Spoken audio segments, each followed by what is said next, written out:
Et pour finir, Nadia Chaya pour le groupe LI, 3 minutes.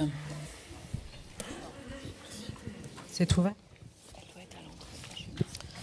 Merci Madame la Présidente. Madame la Ministre, Mesdames et Messieurs les parlementaires, Madame la Directrice, mes chers collègues, Monsieur le Secrétaire Général.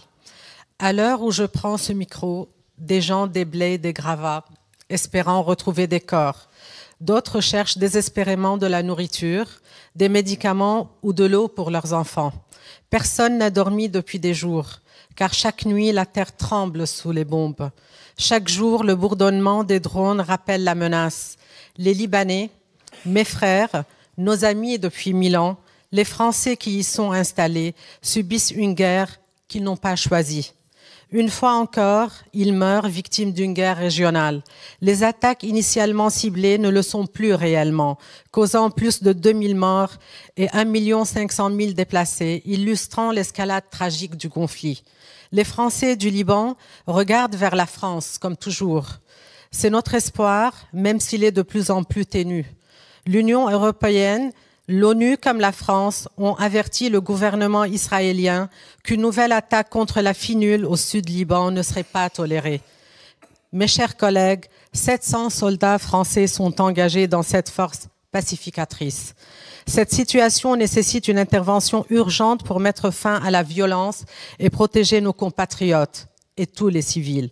Madame la ministre, nous vous remercions pour votre engagement pour garantir la sécurité de nos compatriotes avec le soutien de l'ambassade et nous vous souhaitons la bienvenue dans cette assemblée. Votre nomination est récente et vous avez déjà beaucoup de travail.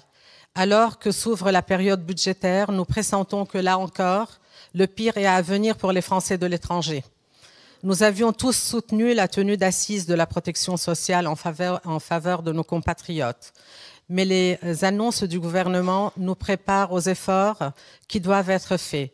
Pouvez-vous, Madame la Ministre, nous indiquer les grandes lignes des programmes relatifs aux Français établis hors de France? Vos prédécesseurs avaient pu obtenir un maintien de l'enveloppe des bourses scolaires à 115 millions d'euros. Qu'en sera-t-il pour 2025? À propos des bourses scolaires, les indépendants regrettent vivement le calendrier des CCB 1 ou 2 qui se tiennent cet automne. Soit ça tombe pendant l'AFE, soit ça tombe pendant des vacances scolaires et l'on peine à réunir les personnels des écoles. Nous appelons à une meilleure coordination. Ma dernière interrogation tient à une difficulté relative au virement fait avec la mention Trésor public sur des comptes étrangers. En effet, le paiement de nos indemnités destinées à couvrir les dépenses du mandat, qui n'est accompagné d'aucun justificatif, a pu mettre certains d'entre nous dans la difficulté avec nos banques.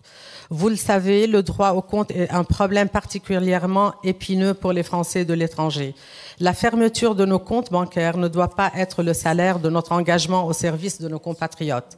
J'ai hâte de vous entendre et vous remercie de vos réponses.